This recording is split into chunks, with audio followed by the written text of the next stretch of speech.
Aduh. Okay, hai, Assalamualaikum. Selamat berhujung minggu semua.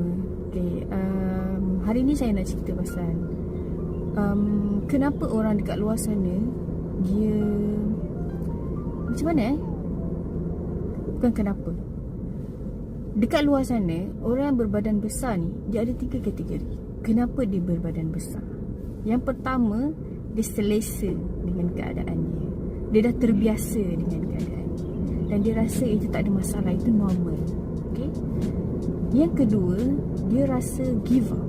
Okay? Sebab dia dah buat banyak-banyak benda dah. Dia dah diet ekstrim, dia dah minum air masak banyak, dia dah ikut dah dalam Google, dalam apps mana-mana macam mana cara nak turun badan, tapi masih tak berjaya.